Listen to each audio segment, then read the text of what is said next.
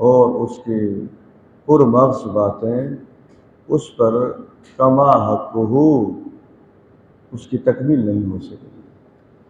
اور یہ بات میں نے اس لیے کہی کہ اگر میں یہ کہوں کہ سورۃ الفاتحہ میں تمام نیک لوگوں کا تذکرہ ہے تو آپ کہیں گے کہ سورۃ الفاتحہ میں تو کسی کا نام نہیں ہے، اور ہے بھی ایسے ہی۔ سورۃ الفاتحہ کی جو 7 آیات ہیں اس میں نام تو صرف اسی ہستی کا ہے جس کا یہ کلام ہے، اللہ تبارک و تعالی۔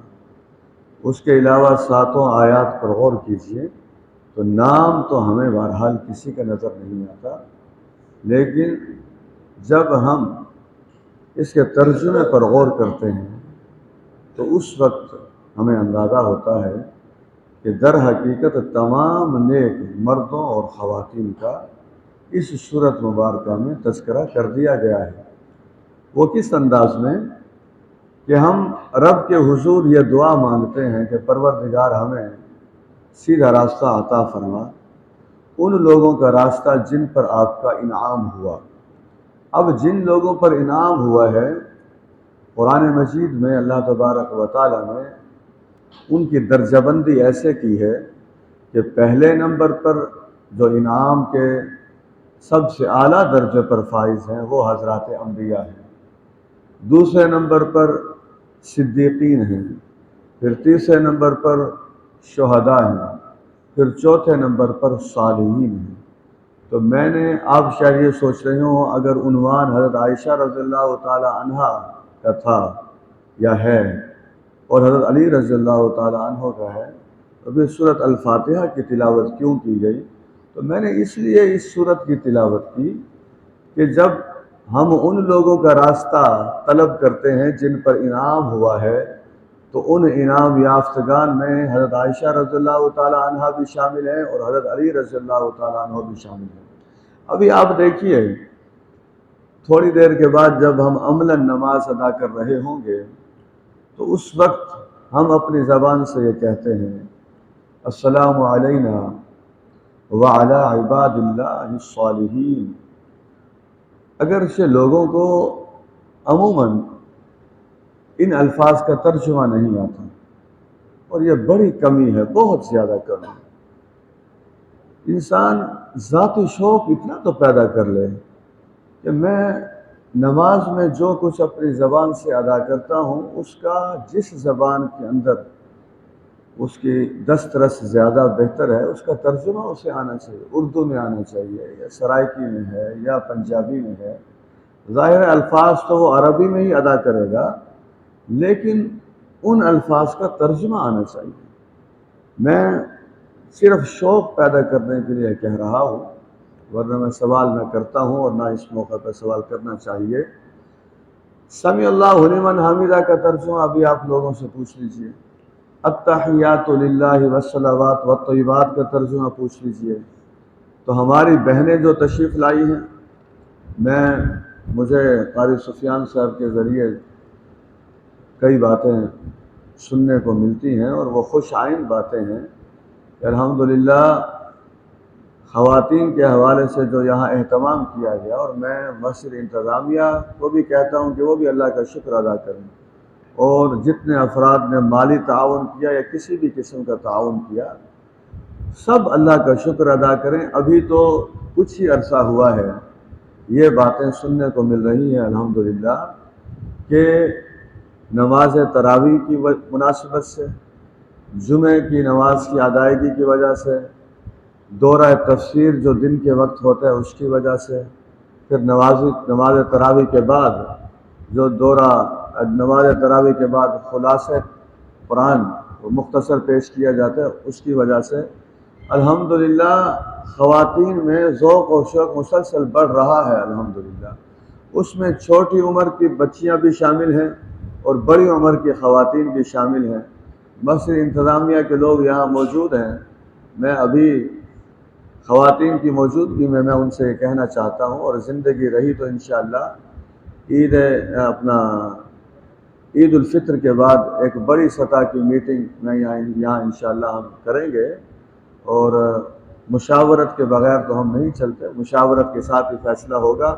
خواتین کے حوالے سے یہ مطالبہ آیا ہے کہ کوشش کی جائے کہ ان کے لیے پورا سال اس قسم کا کوئی کورس ڈیزائن کیا جائے، دن کے اوقات میں کچھ گھنٹے جس میں ان کے لیے آنا آسان ہو، اس میں مدرسین بھی فراہم کیا جائیں۔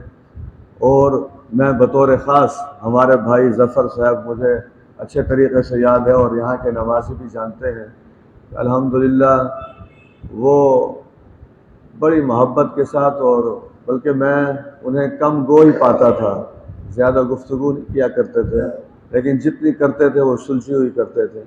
تو ان کی اہلیہ الحمدللہ مالی تعاون بھی کافی کر رہی ہیں، اور انہوں نے جس ذوق اور شوق کا اظہار کیا ہے، میں ان خواتین سے کہوں گا کہ اپنے پاس تمام جو خواتین آتی ہیں ان کا ایڈریس رکھیں، ان کے سیل نمبر رکھیں، تاکہ جب ان سے رابطہ ہو تو اس میں آسانی ہو۔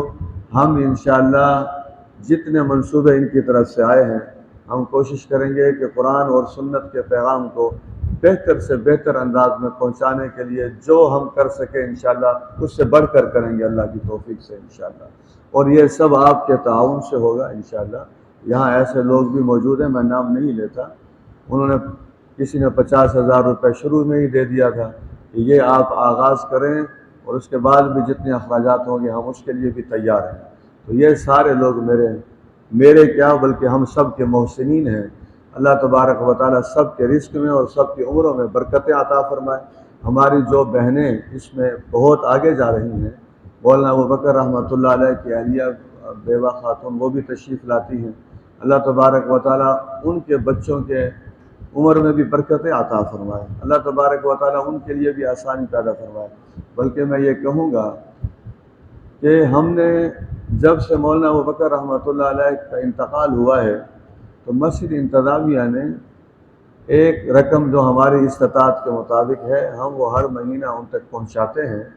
میں نے اس لیے دوستوں سے یہ کہا ہے کہ ہم نے باقاعدہ ایک رسید بک بنائی ہوئی ہے ان کے نام کی، ظاہر ہے فیملی ہے، ان کی بچیاں ہیں، اور پھر بڑا بیٹا بھی کوئی نہیں ہے، 2 چھوٹے بیٹے ہیں ان کے۔ تو شہر میں آپ جانتے ہیں کہ آج کل تو جس کی انکم بھی ہے وہ بھی کتنا پریشان ہے، جس کے وسائل نہ ہوں اسے کتنی پریشانی ہوتی ہے۔ اس کے لیے ہم نے باقاعدہ ایک رسید بک چھپائی ہے، اور جو آدمی زکوٰۃ کی مد میں یا ویسے تعاون کرنا چاہے مجھ سے رابطہ کر لے، قاری سفیان صاحب سے رابطہ کر لے، سلیم خان صاحب ہیں، عبدالغفور انصاری صاحب ہیں، خالد صاحب ہیں، وہ باقاعدہ رسید لے، وہ جتنا فنڈ ہمارے پاس بہتر ہوگا اس خاندان کی کفالت کرنا اتنا ہمارے لیے آسان ہو جائے گا انشاءاللہ۔ مجھے امید ہے، کیونکہ امام کا بھی حق ہوتا ہے، انہوں نے کافی عرصہ آپ جانتے ہیں اس مسجد میں امامت بھی کی ہے، خطابت بھی کی ہے، اور اللہ تبارک و تعالیٰ انہیں جنت الفردوس میں اعلیٰ مقام عطا فرمائے۔ اب آئیے اس موضوع کی طرف جو میں نے شروع میں جس کا اظہار کیا، حضرت عائشہ رضی اللہ تعالی عنہا کی جہاں تک فضیلت کا معاملہ ہے تو اس سے بڑھ کر فضیلت کیا ہو سکتی ہے کہ یہ نکاح بھی جو ہوا ہے اللہ تبارک و تعالیٰ کی منشا اور مرضی سے ہوا ہے۔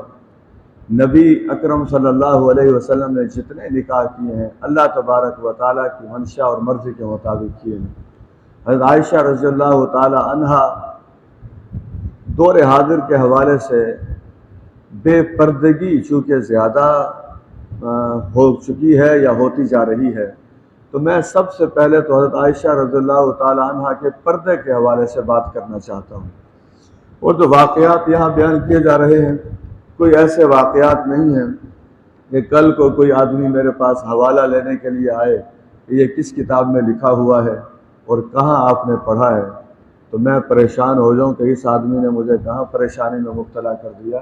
ایسی بات نہیں ہے، کوشش کی جاتی ہے کوئی ایسی بات نہ کی جائے جس کا ہم ثبوت فراہم نہ کر سکیں، یا کوئی ایسی بات نہ کی جائے جو صداقت کے معیار پر پورا نہ اترتی ہو۔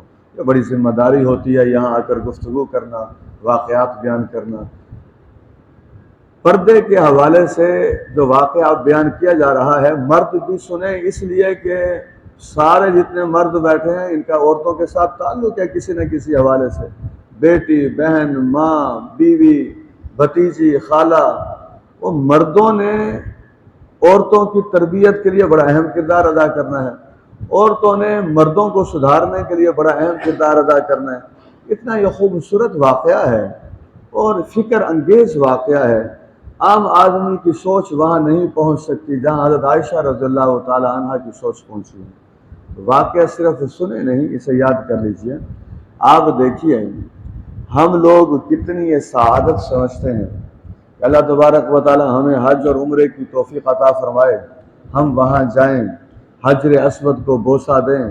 حجر اسود کو بوسہ دینا یقیناً ایک برکت والا عمل ہے اور ہر ایک کی یہ خواہش ہوتی ہے، لیکن ذرا توجہ سے سنیے گا حضرت عائشہ رضی اللہ تعالی عنہا کا عمل کیا ہوتا تھا۔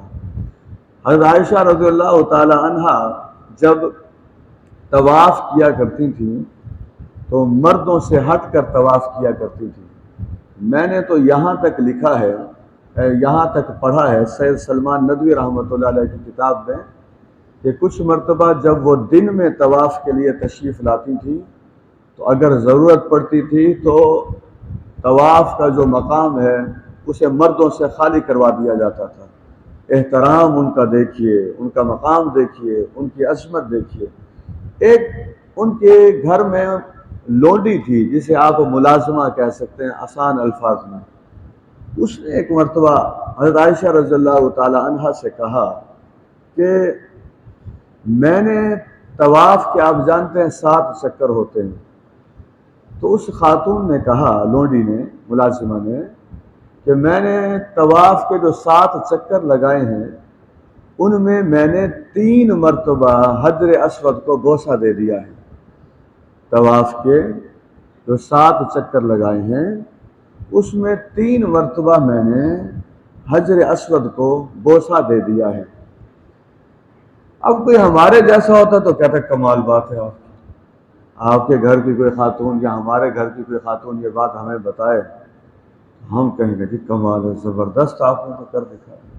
یہ میں عرض کرتا ہوں جس کا علم جتنا کم ہوتا ہے اس کا تبصرہ اتنا ہی عام ہوتا ہے، اور جس کا علم جتنا گہرا ہوتا ہے اس کا تبصرہ اتنا حقیقی ہوتا ہے۔ حضرت عائشہ رضی اللہ تعالی عنہا نے فرمایا جو تم نے کام کیا ہے کہ 3 مرتبہ تم نے حجر اسود کو بوسہ دیا ہے، اللہ تبارک و تعالی تمہیں اس کا ثواب نہ دے، اللہ تبارک و تعالی تمہیں اس کا ثواب نہ دے۔ یہ جو ہماری بہنیں تشریف لائی ہیں، دیکھیے یہ آپ دیکھتے ہیں کہ پچھلے کئی سالوں سے خواتین یہاں تشریف لاتی تھی، اسی گیٹ سے داخل ہوتی تھی، اسی گیٹ سے مرد داخل ہوتے تھے، تو ہمیں یہ محسوس ہوتا تھا کہ یہ مناسب نہیں ہے۔ حیا اور شرم اور پاک دامنی ایمان کا ایک لازمی وصف ہے، اس لیے پھر ہمارے دوستوں نے، مسجد انتظامیہ نے فیصلہ کیا کہ خواتین کا جو راستہ ہے وہ بالکل جدا ہونا چاہیے، انہیں آتے ہوئے اور جاتے ہوئے کوئی نہ دیکھ سکے۔ الحمدللہ اس پر ہم عمل کرنے میں کامیاب رہے۔ حضرت عائشہ رضی اللہ تعالی عنہ کیا فرما رہی ہیں؟ طواف کرنے والے خاتون کو جس نے 3 مرتبہ حجر اسود کو بوسہ دیا، اللہ تجھے ثواب نہ دے، اللہ تجھے ثواب نہ دے۔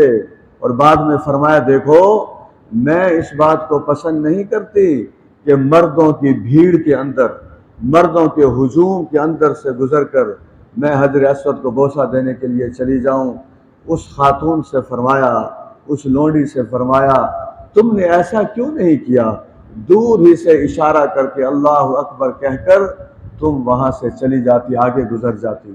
تو یہ دیکھیے حضرت عائشہ رضی اللہ تعالی عنہا کا مردوں کے حوالے سے، ہجوم کے حوالے سے احتیاطی معاملہ، اور کیوں ایسا نہ کرتی، ایسا کیوں نہ کرتی؟ زندگی ساری جس شخصیت کے ساتھ گزاری ہے، قربان جاؤں حضرت محمد صلی اللہ علیہ وسلم۔ حضرت عائشہ فرماتی ہیں رضی اللہ تعالی عنہا کہ نبی اکرم صلی اللہ علیہ وسلم نے ساری زندگی کسی نامحرم عورت کے ہاتھ کو ہاتھ تک نہیں لگایا۔ اللہ کے رسول صلی اللہ علیہ وسلم نے، ہمارے ہاں تو خواتین پیروں کے پاس پہنچ جاتی ہیں، ہمارے ہاں خواتین دم کروانے کے لیے اپنا ہاتھ کسی کے ہاتھ میں دے کر بیٹھی ہوتی ہیں، ہمارے ہاں خواتین کیا سے کیا نہیں کرتی۔ اب مسجد کے ماحول میں پھر ان واقعات کے جو نتائج مرتب ہوتے ہیں انہیں بیان کرنا بالکل مناسب نہیں ہے، اور نہ میں اس طرف جانا چاہتا ہوں۔ یہ دعا ضرور ہے کہ پروردگار ہم سب کو اعلیٰ درجے کی شرم و حیا عطا فرمائے۔ دیکھیے، زندوں سے پردہ تو سمجھ میں آتا ہے۔ میں نے آپ سے پہلے عرض کیا کہ حضرت عائشہ رضی اللہ تعالی عنہ کا جو مقام ہے، یہ آسمان اتنا بلند نہیں ہے جتنا حضرت عائشہ رضی اللہ تعالی عنہ کا مقام بلند ہے۔ حضرت عائشہ رضی اللہ تعالی عنہ کی کون کون سی خوبی، کون کون سا وصف ایسا ہے کہ جو آپ کے سامنے رکھا جائے اور ٹائم اجازت نہیں دیتا کہ سارے اوصاف آپ کے سامنے رکھے جائیں۔ آئیے دوسرا بھی پردے ہی کے حوالے سے دیکھتے ہیں۔ حضرت عائشہ رضی اللہ تعالی عنہ، یہ جو روضہ رسول ہے یہ دراصل رہائش گاہ تھی حضرت عائشہ رضی اللہ تعالی عنہ کی۔ یہ حجرہ مبارک تھا حضرت عائشہ رضی اللہ تعالی عنہ کے۔ سب سے پہلے اللہ کے رسول صلی اللہ علیہ وسلم جب دنیا سے تشریف لے گئے تو اسی روضہ اطہر میں جناب صلی اللہ علیہ وسلم کی آخری آرام کا، جسے ہم کہتے ہیں، میں اسے کہوں کہ جنت کا ٹکڑا ہے، وہ حصہ۔ اس کے بعد حضرت صدیق اکبر رضی اللہ تعالی عنہ کا انتقال ہوا، ان کی تدفین بھی وہی ہوئی۔ تو حضرت عائشہ رضی اللہ تعالی عنہ اس کمرے کے اندر تشریف لے جاتی تھی۔ نبی اکرم صلی اللہ علیہ وسلم کی ذات بابرکت پر درود بھیجنے کے لیے ہم جتنے لوگ وہاں پہنچتے ہیں، میں پھر عرض کر رہا ہوں، اللہ ہمیں بار بار توفیق عطا فرمائے۔ آپ دیکھیں جالی کے باہر کھڑے ہو کر لوگ درود بھی بھیجتے ہیں، سلام بھی بھیجتے ہیں۔ قربان جائیے، حضرت عائشہ رضی اللہ تعالی عنہ اس کمرے کے اندر تشریف لے جاتی تھی اور وہاں جا کر درود بھیجا کرتی تھی، سلام بھیجا کرتی تھی۔ آپ جانتے ہیں جو تیسری شخصیت ہے جن کی تدفین ہوئی ہے اس مبارک کمرے میں، جنت کے ٹکڑے میں، بلکہ علماء نے لکھا ہے اور ہمارا ایمان ہے اس بات پر، اللہ تبارک و تعالیٰ کی جو جنت ہے، اگر سوال کی ہو وہ جنت زیادہ قیمتی ہے یا مدینہ منورہ میں جو روضہ رسول ہے وہ زیادہ قیمتی ہے، تو جواب ہوگا روضہ رسول زیادہ قیمتی ہے اللہ تبارک و تعالیٰ کی جنت سے۔ اتنی بڑی ہستی ہے نبی اکرم صلی اللہ علیہ وسلم۔ میں نہیں جانتا کہ آج مردوں اور عورتوں میں سے کس نے کتنی مرتبہ درود پڑھا ہے۔ آپ جانتے ہیں جمعے کے دن حکم ہے نبی اکرم صلی اللہ علیہ وسلم کی طرف سے کہ کثرت سے درود پڑھا کیجئے، فرشتے پھر درود پہنچاتے ہیں نبی اکرم صلی اللہ علیہ وسلم کی بارگاہ میں، امتی کا نام لے کر پہنچاتے ہیں۔ اب جتنے امتی بیٹھے ہیں، اگر کسی نے 10 مرتبہ بھی نہیں پڑھا، کسی نے 5 مرتبہ بھی نہیں پڑھا، چلیں ابھی وقت ہے، مغرب سے پہلے پہلے جتنا آسانی سے پڑھ سکتے ہیں۔ البتہ عبداللہ ابن مسعود فرمایا کرتے تھے، لوگوں اپنے نبی پر جب درود بھیجا کرو تو اچھے الفاظ، درود کے الفاظ تو آپ کو یاد ہی ہیں، لیکن اچھے انداز میں پڑھا کرو۔ بعض لوگ اتنی جلدی پڑھ رہے ہوتے ہیں، حیرت ہوتی ہے ان پہ، اللہ کے بندو اتنی جلدی تم پڑھ رہے ہو، نہ تمہیں الفاظ کی پہچان ہے، اسی انداز میں جب درود بھیجا جائے گا تو کیا وہ تاثر ہوگا اس آدمی کا۔ درود پڑھنے والا بڑے تحمل کے ساتھ، اچھے انداز میں، الفاظ کی صحیح ادائیگی کے ساتھ وہاں بھیجے۔ تو حضرت عمر رضی اللہ تعالی عنہ کی جب تدفین ہوئی ہے وہاں، تو حضرت عائشہ رضی اللہ تعالی عنہ اب جب کمرے میں جایا کرتی تھی تو پردہ کر کے جایا کرتی تھی، چہرہ چھپا کر جایا کرتی تھی۔ اب آپ دیکھ لیجئے، ہمارے ہاں ابھی محرم کا مہینہ آئے گا، ہمارے قبرستان میں خواتین جس حیثیت میں جاتی ہیں اور جو ان دنوں میں وہاں ہو رہا ہوتا ہے، ایک طرف اسے دیکھیے اور ایک طرف شرم و حیا کا یہ اعلیٰ معیار دیکھیے، تو ہمیں ان تمام چیزوں پر غور و فکر کرنا ہے، ان تمام چیزوں کے بارے میں سوچنا ہے۔ اب آئیے حضرت عائشہ رضی اللہ تعالی عنہ کی عبادت کا بھی تذکرہ ہو جائے، قرآن کے ساتھ ان کا تعلق کیسے تھا۔ ان کے بھتیجے ہیں، ان کا نام ہے قاسم، کہتے ہیں کہ میں نے کہا کہ میں اپنی پھوپھی جان سے مل کر مدینہ منورہ سے کچھ اشیاء خریدنی تھی بازار سے، تو میں وہ اشیاء خریدتا ہوں۔ کہتے ہیں جب میں حضرت عائشہ رضی اللہ تعالی عنہ سے ملاقات کے لیے گیا تو میں نے دیکھا کہ میری پھوپھی جان نوافل ادا کر رہی ہیں، آنکھوں میں آنسو ہیں، قرآن مجید کی ایک ہی آیت ہے جو بار بار تلاوت کر رہی ہیں، سورۃ طور کی وہ آیت ہے کہ جنت والے جنت میں جا کر یہ کہیں گے، کیا کہیں گے؟ قالوا انا كنا قبل في اهلنا مشفقين، جنت والے جنت میں جا کر کہیں گے کہ ہم جب دنیا میں اپنے گھروں میں رہتے تھے تو اللہ تبارک و تعالیٰ سے ڈر کر رہا کرتے تھے۔ کیا ڈر کر رہیں گے انشاءاللہ؟ قالوا انا كنا قبل في اہلنا مشفقین، وہ جنت میں جا کر کہیں گے کہ ہم اپنی دنیا کے گھروں میں اللہ تبارک و تعالیٰ سے ڈر کر زندگی گزارتے تھے، اس کے احکامات کی نافرمانی نہیں کرتے تھے۔ جب ہم یہ کرتے تھے تو پھر اللہ تبارک و تعالیٰ نے ہمارے ساتھ کیا معاملہ کیا؟ فَمَنَّ اللَّهُ عَلَيْنَا وَوَقَانَا عَذَابَ السَّمُومِ، اللہ تبارک و تعالیٰ نے ہم پر احسان کر دیا اور ہمیں دوزخ کے دھوئیں سے اپنی حفاظت عطا فرما دی، محفوظ فرما دیا۔ تو آپ دیکھیے دنیا ایسی بنائی ہے، پھر آخرت ویسے بن جائے گی۔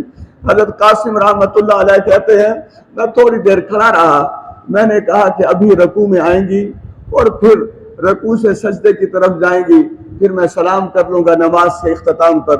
لیکن جب میں تھوڑی دیر کھڑا رہا میں نے دیکھا کہ مسلسل روئے جا رہی ہیں، آنکھوں سے آنسو بہا رہی ہیں اور اسی آیت کی تلاوت ہو رہی ہے۔ تو میں نے سوچا کہ چلیں میں بازار سے اشیاء خرید لیتا ہوں، پھر واپسی پر آؤں گا اور آ کر ملاقات کروں گا۔ تو کہنے لگے میں نے اشیاء کو خریدا، اشیاء خریدنے کے بعد اپنے گھر جانے سے پہلے پھر میں اپنی پھوپھی جان کے گھر میں آیا تو میں نے وہی منظر دیکھا جو چھوڑ کر گیا تھا، کھڑی ہیں قیام کی حالت میں، آنکھوں سے آنسو ہیں اور یہی پڑھے جا رہی ہیں قالوا انا كنا قبل في اہلنا مشفقین، کہ کہیں گے اہل جنت ہم دنیا میں اپنے گھروں میں اللہ تبارک و تعالیٰ سے ڈر کر زندگی گزارا کرتے تھے۔ ایسی عظیم الشان خواتین، ازواج مطہرات، مومنین کی مائیں، اور آخری جو لمحہ ہے نبی اکرم صلی اللہ علیہ وسلم کی زندگی کا، اس میں بھی دیکھیے عدل و انصاف کا کیا معیار قائم کر دیا ہے۔ ہو سکتا ہے یہاں کوئی ایسا آدمی بیٹھا ہو جس کی 2 بیویاں ہوں یا 2 سے زائد بیویاں ہوں، اسے اپنی تمام بیویوں میں عدل و انصاف رکھنا چاہیے، مساوات برابری رکھنی چاہیے۔ دل کا معاملہ علیحدہ ہے، کسی بیوی سے زیادہ محبت، کسی سے کم محبت، اس پر اللہ کی پکڑ نہیں آئے گی اگر دل کے طور پر ایسا ہے، لیکن اشیاء کے حوالے سے، ضروریات کے حوالے سے، وقت کے حوالے سے، دیگر معاملات میں برابری کرنا ضروری ہے۔ اللہ کے رسول صلی اللہ علیہ وسلم جب سفر کے آخری تاریخ میں کچھ بخار میں مبتلا ہوئے تو آپ نے ربیع الاول کے آغاز میں اپنی تمام ازواج کو اکٹھا کیا اور ان سے فرمایا اگر تمہاری طرف سے اجازت ہو تو میں یہ ایام اپنی اہلیہ، اپنی زوجہ محترمہ حضرت عائشہ رضی اللہ تعالی عنہا کے ساتھ گزارنا چاہتا ہوں۔ تو یہ دیکھیے کتنی بڑی بات ہے، نبی ہونے کے باوجود عدل و انصاف سے باہر نہیں آئے۔ اس لیے نبی اکرم صلی اللہ علیہ وسلم نے فرمایا اگر کسی شخص کی 2 بیویاں ہیں، ایک کے ساتھ بہت اچھا سلوک رکھتا ہے، دوسری کو معطل کر کے چھوڑا ہوا ہے، تو قیامت والے دن یہ اللہ کی بارگاہ میں ایسے آئے گا کہ اس کے جسم کا ایک دھڑ جو ہے وہ سارے کا سارا گرا ہوا ہوگا۔ اللہ تبارک و تعالی ہمیں ایسے ظلم سے محفوظ فرمائے۔ حضرت عائشہ رضی اللہ تعالی عنہا فرماتی ہیں نبی اکرم صلی اللہ علیہ وسلم کا سر مبارک بالکل میرے جسم کے ساتھ لگا ہوا تھا اور میں دیکھ رہی تھی اور میں نے کئی مرتبہ سنا تھا کہ اللہ کے رسول صلی اللہ علیہ وسلم نے مجھ سے فرمایا تھا کسی نبی کی روح کو اس وقت تک قبض نہیں کیا جاتا جب تک اس سے پوچھ نہ لیا جائے کہ اللہ تبارک و تعالیٰ سے ملاقات کرنے کے لیے آخرت کی طرف آنا ہے یا دنیا میں رہنا ہے۔ نبی جو جواب دے پھر اس کے مطابق فرشتے معاملہ کرتے ہیں۔ تو کہنے کہ میں نے یہ کئی مرتبہ یہ بات سنی ہوئی تھی، آخر وہ لمحہ آ گیا، نبی اکرم صلی اللہ علیہ وسلم کا سر مبارک میرے جسم کے ساتھ لگا ہوا تھا اور میرے کان نبی اکرم صلی اللہ علیہ وسلم کی طرف متوجہ تھے۔ میرے بھائیوں کیا خوش نصیب خاتون ہیں، اسلام میں خواتین کا کیا مقام ہے۔ جب نبوت ملی ہے تو غار ہرا سے گھر تشریف لے کر گئے ہیں، تو اس وقت بھی پہلی زوجہ محترمہ تھی حضرت خدیجہ رضی اللہ تعالی عنہا۔ جب دنیا سے واپس تشریف لے کر گئے ہیں تو وہ آخری لمحات بھی زوجہ محترمہ حضرت عائشہ رضی اللہ تعالی عنہا کے ساتھ گزارے ہیں۔ جو لوگ بیویوں کو کچھ نہیں سمجھتے، جو لوگ بیویوں کو کوئی اہمیت نہیں دیتے، جو لوگ بیویوں سے دور رہ کر مطمئن رہتے ہیں، ان کے لیے لمحہ فکریہ ہے۔ اور جو بیویاں اپنے شوہروں کے لیے ایسا ماحول پیدا نہیں کرتی، جو بیویاں اپنے شوہروں کی زندگی کو پرسکون نہیں بناتی، ان کی بھی بیوی ہونے پر ایک سوالیہ نشان ہے۔ دیکھیں کیسی محبت ہے ازواج مطہرات کی نبی اکرم صلی اللہ علیہ وسلم کے ساتھ۔ تو فرماتی ہیں آخری بات جو میں نے سنی پھر نبی اکرم صلی اللہ علیہ وسلم کی زبان اطہر سے، میں سمجھ گئی کہ اب پوچھ لیا گیا ہے کہ دنیا میں رہنا ہے یا آخرت میں رہنا ہے۔ آپ مسلسل اپنی زبان سے یہ ارشاد فرما رہے تھے، بل الرفیق الاعلیٰ، مجھے اللہ کی ملاقات منظور ہے، میں بڑی ملاقات میں جانا چاہتا ہوں۔ تو میں سمجھ گئی کہ اب آخری لمحہ آ گیا ہے، اور وہی الفاظ تھے۔ اس کے بعد اللہ کے رسول صلی اللہ علیہ وسلم اس دنیا کو چھوڑ کر اور اللہ تبارک و تعالیٰ سے دائمی ملاقات کے لیے تشریف لے گئے۔ تو میرے بھائیوں، کیا ہم سب اللہ ہی سے تو ملاقات کرنا چاہتے ہیں؟ اللہ سے ملاقات کے لیے صالحیت شرط ہے۔ حضرت علی رضی اللہ تعالیٰ عنہ پر تفصیلی گفتگو بعد میں ہوگی، لیکن میں اس وقت دو باتیں صرف آپ کے سامنے رکھنا چاہتا ہوں۔ نمبر ایک، لوگ بیٹیوں کا رشتہ کرتے ہیں تو بیٹیوں کے رشتہ کرتے وقت پوچھتے ہیں لوگوں سے کہ فلاں کا رشتہ آیا ہے، اس کے ساتھ رشتہ کر دوں کہ نہ کر دوں۔ پھر لوگ اپنی اپنی رائے کے مطابق مشورہ دیتے ہیں، اپنی اپنی رائے دیتے ہیں، اپنی اپنی سمجھ کے مطابق مشورہ دیتے ہیں۔ نبی اکرم صلی اللہ علیہ وسلم نے فرمایا، مجھ سے اللہ تبارک و تعالیٰ نے فرمایا کہ اپنی بیٹی فاطمہ رضی اللہ تعالیٰ عنہ کا نکاح علی رضی اللہ تعالیٰ عنہ کے ساتھ کر دیجئے۔ تو تصور کیجئے اس سے بڑی سعادت کیا ہو سکتی ہے کہ کسی شخص کے نکاح کا حکم اللہ تبارک و تعالیٰ کی طرف سے آ رہا ہو۔ وہ عیبوں سے پاک ہستی ہے، وہ نقائص سے پاک ہستی ہے، اس کے سارے فیصلے حکمت پر مبنی ہیں۔ حضرت علی رضی اللہ تعالیٰ عنہ کی ساری زندگی جہاد سے بھری پڑی ہے، ساری زندگی نمازوں سے بھری پڑی ہے، ساری زندگی خدمت خلق کا بہترین نمونہ ہے۔ آخری وقت ہے، فجر کی نماز کی ادائیگی کے لیے، امامت کے لیے وہ مسجد کی طرف آ رہے ہیں، اور جو قاتل پہلے سے منصوبہ بندی کر کے بیٹھا ہوا تھا۔ لیکن ایک بات میں عرض کرنا چاہتا ہوں، ہم اپنے گھروں سے آتے ہیں، خاموشی سے آتے ہیں، نماز ادا کر کے خاموشی سے چلے جاتے ہیں۔ ہم سنت علی رضی اللہ تعالیٰ عنہ پر عمل نہیں کرتے۔ حضرت علی رضی اللہ تعالیٰ عنہ جب اپنے گھر سے نماز کے لیے آتے تھے، راستے میں جتنے لوگ ملتے تھے یا راستے میں لوگ بیٹھے ہوتے تھے یا لوگوں کا کوئی ہجوم ہوتا تھا تو کہتے ہوئے گزرتے تھے، الصلاۃ الصلاۃ، نماز کی طرف آئیے، نماز کی طرف آئیے۔ ہم خود کئی مرتبہ ان دکانوں سے گزر آتے ہیں، لیکن ہمیں کبھی اس سنت پر عمل کرنے کی طرف ہمارا ذہن اس طرف نہیں گیا۔ یہ خامی میرے اندر بھی ہو سکتی ہے، یہ کمی آپ کے اندر بھی ہو سکتی ہے۔ اس کمی کو ہمیں دور کرنے کی ضرورت ہے۔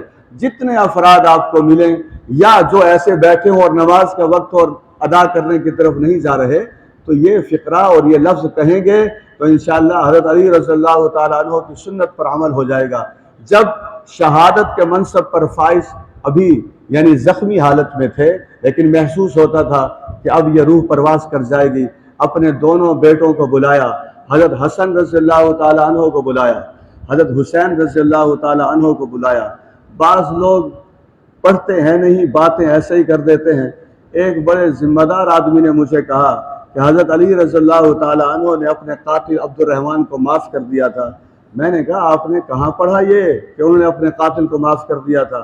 اسے حضرت حسن رضی اللہ تعالیٰ عنہ نے اس کا سر قلم کر دیا تھا۔ اس لیے یا تو پہلے پڑھ لیجئے، اس کے بعد پھر رائے دیجئے، یا پھر کسی سے پوچھ لیجئے جو اس علم کا ماہر ہے۔ حضرت علی رضی اللہ تعالیٰ عنہ نے اپنے دونوں بیٹوں کو بلایا۔ اب یہ وہ لمحہ تھا، ساری زندگی کا تجربہ، ساری زندگی کا علم، ساری زندگی کی فہم و فراست، ساری زندگی کا نچوڑ وہ اس وقت سامنے آ جاتا ہے۔ اپنے بیٹوں سے نصیحت، اپنے بیٹوں کو وصیتیں کی ہیں، 10 وصیتیں ہیں، 10 وصیتیں۔ ہماری بہنیں بھی سنیں، یہ ہمارے بھائی بھی سنیں، نوجوان بھی سنیں، اگر ہو سکے تو انہیں یاد کر لیں۔ میں بڑا آہستہ آہستہ بغیر تشریح کے آپ کو بتا دوں گا۔ دونوں بیٹوں سے فرمایا نمبر 1 اللہ تبارک و تعالیٰ سے ڈرتے رہنا، نمبر 2 دنیا تمہاری طرف اگر مائل بھی ہونا چاہے تو اس کی طرف مائل نہ ہونا، نمبر 3 دنیا کی کسی بھی چیز کے نہ ملنے پر کبھی افسوس نہ کرنا۔ میں آج ولیسن کالج میں ہمارے اسلامیات کے پروفیسر ہیں، تو میں یہ چیزیں پڑھ رہا تھا تو مجھے کہنے لگے جو آپ پڑھ رہے ہیں موبائل مجھے دیں، میں بھی پڑھنا چاہتا ہوں۔ میں نے کہا یہ لیجئے، تو انہوں نے کہا میں تو اس وصیت پر حیران رہ گیا ہوں کہ دنیا کی کوئی چیز حضرت علی رضی اللہ عنہ کے نظر میں اتنی اہم ہے ہی نہیں کہ اس کے نہ ملنے پر افسوس شروع کر دے انسان۔ ہمارا معاملہ دیکھیے کہ ہم کیا کرتے ہیں۔ پھر سن لیجئے، اس کی اتنی بڑی وضاحت کی جاتی ہے، یہ ڈپریشن کا بھی علاج ہے۔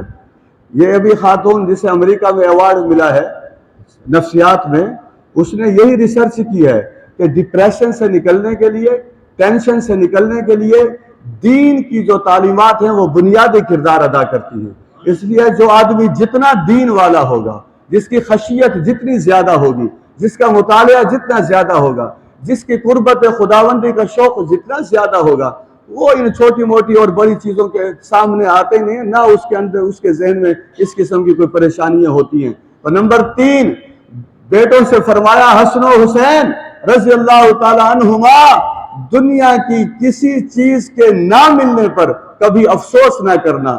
نمبر 4 ہمیشہ حق کا ساتھ دینا۔ پاکستان میں لوگوں نے اگر حق کا ساتھ دیا ہوتا تو آج یوں ہم نہ رو رہے ہوتے۔ مجھے نہیں پتا کہ آئندہ بھی حق کا ساتھ دینے کا ارادہ ہے یا وہی روایتی طریقہ اختیار کرنے کا ارادہ ہے۔ نمبر 4 ہمیشہ حق کا ساتھ دینا۔ نمبر 5 یتیم پر رحم کرنا۔ آپ یقین جانیے حضرت علی رضی اللہ عنہ زخمی حالت میں ہیں، زندگی ختم ہونے کو ہے، لیکن علم کا دریا بہا دیا ہے، علم کا سیلاب بہا دیا ہے، ایسا بحر بے کراں ہے جس کا دوسرا کنارہ ہی نہیں ہے۔ یتیم پر رحم کرنا۔ نمبر 6 بے بس افراد، جو مظلوم بے بس افراد ہیں، مساکین ہیں، ان کی نصرت کرنا، خبر گیری کرنا۔ اپنے بیٹوں کو دشمنی سکھا کر گئے ہیں۔